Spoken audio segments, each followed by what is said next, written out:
I want to introduce 3 indicators that are built based on artificial intelligence. The third one is the best of them, so make sure you watch this video until the end and let's get started. Before I add the indicators, if you like my contents, please support the channel by liking the video and subscribing to my channel if you haven't subscribed yet. Alright, let's add the first indicator. Here we click on indicators and we search machine learning and optimization moving average. This one, which is written by Zierman. When you click on this indicator, nothing will be added to the chart and you need to activate the indicator. So in the first step, we go to the settings of the indicator, and here for the amount of historical data, we choose all data, and then here for optimization goal, we can have it based on performance, we can have it based on win rate, and we can have it based on combination of performance and win rate. We choose this one, so the optimization will be based on both of performance and win rate. And then here we activate machine learning. So machine learning algorithm will be applied to the calculations. Just in case if you don't know what machine learning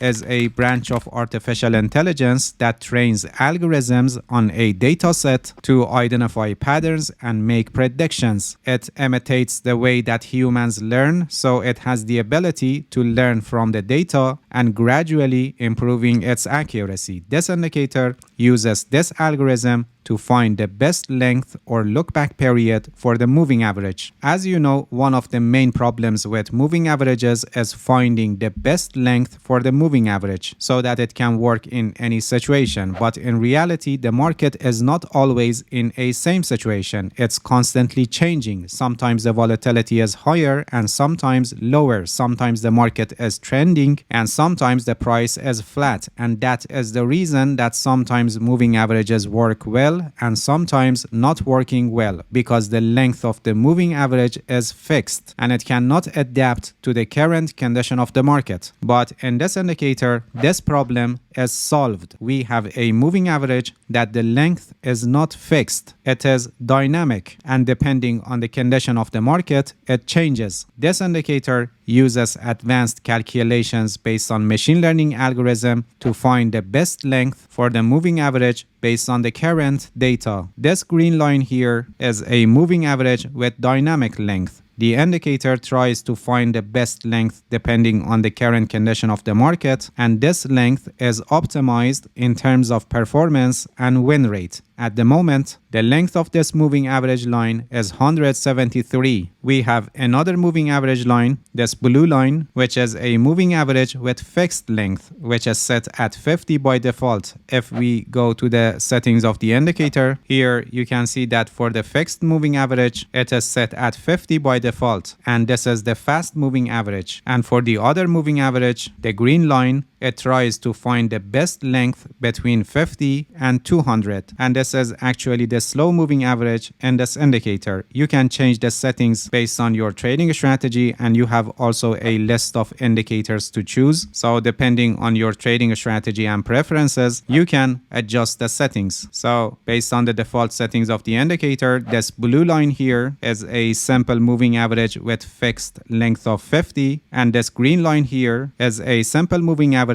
with the best length between 50 and 200 depending on the current condition of the market. At the moment, it is 173. The indicator tries to find the best length for this moving average line that is optimized based on performance and win rate. Alright, now let me introduce the second indicator, but before that, I'm proud to announce that I have published a book, The Art of Price Action Trading, which is a complete guide to price action analysis. The link is in the description and you can get it later if you want to master price action trading. Alright, let's add the indicator. Here we click on indicators and we search machine learning adaptive super trend. This one, which is an editor specs indicator and written by Algo Alpha. Alright, this is the indicator, and as you can see, it's overlaid on the price chart. This indicator is an advanced version of the original super trend. In the original version of the super trend, there is a fixed amount for the factor and length of ATR, and this is actually the main problem with the original super trend because it doesn't have the ability to adapt to the current condition of the market. But in this new super trend, which is built based on a machine learning algorithm, the indicator has the ability to learn from the data and adapt to the current condition of the market. It uses a special algorithm that is called K-mean clustering that enables the indicator to analyze ATR values and classify them into three categories: high, medium, and low, and so it can adapt to the current volatility of the market and provide more accurate information in compared to the original super trend. If we go to the settings of the indicator, you can see that the base of calculation starts with 10 for the ATR length and 3 for the super trend factor. So depending on your trading strategy, for example, if you want to use this indicator for buy-sell signals or for identifying the longer term trend of the market, you can adjust the settings and the indicator will show the best levels and adapt to the current volatility of the market.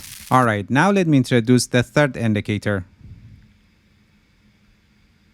Here we click on indicators and we search machine learning Lorentzian classification. This one, which is an editor specs indicator and written by J.D. Horty. Alright, this is the indicator, and as you can see, it's overlaid on the price chart. This indicator is based on a special machine learning algorithm that is called Lorentzian distance classifier, alongside with another algorithm that is called approximate nearest neighbors. And by the help of these algorithms, it tries to find buy-sell signals. The red labels are sell signals and the green labels are buy signals. The indicator correctly forecasts the increased momentum, but for some signals like this one, the price movement after them is not considerable and in practice not suitable for trading. The accuracy of these buy-sell signals are not bad, as you can see, but as I said, you need to filter the signals that are part of a pullback, and on the other hand, take the signals that are in the same direction with the current trend of the market. In other words, this indicator, these buy-sell signals that are generated, should be used in a trend following strategy. First, you identify the current trend of the market by the help of another indicator or price action analysis if you know it, and then you only take the signals that are in the same direction with the current trend of the market. For example, here we know that the market is in an uptrend, so we only take the signals that are buy signals because they are in the same direction with the current trend of the market. We don't take these sell signals because they are against the current trend of the market, which is an uptrend. Or in this part of the chart, from here, we can say that we are in a downtrend because the structure of the prior uptrend is broken from here. So from here, we focus only on sell signals. We take a sell signal like this because it's in the same direction with the current downtrend in the market, but we don't take a buy signal like this because it is against the current trend of the market. So as I mentioned earlier, the generated buy sell signals of this indicator should be used in a trend following strategy. You only take the signals that are in the same direction with the current trend of the market. Please pay attention that no matter how advanced is your indicator or how accurate is your trading strategy, you can never have a 100% win rate trading strategy, and you need to manage your risk properly so you can minimize the effect of your losing positions. 1% roll risk management is the best risk management strategy, and it is recommended by professional traders. I have a complete guide on this. The link is also placed in the description, and make sure you watch it now because without risk management, you will lose your trading account sooner or later. Alright, that's it. Thank you for watching this video. If you have any questions, feel free to ask and leave a comment for me. I'll answer your questions as soon as possible. If you haven't subscribed to my channel, please subscribe and hit the bell so you get the notifications of my new videos. See you guys in next video and good luck with your trading.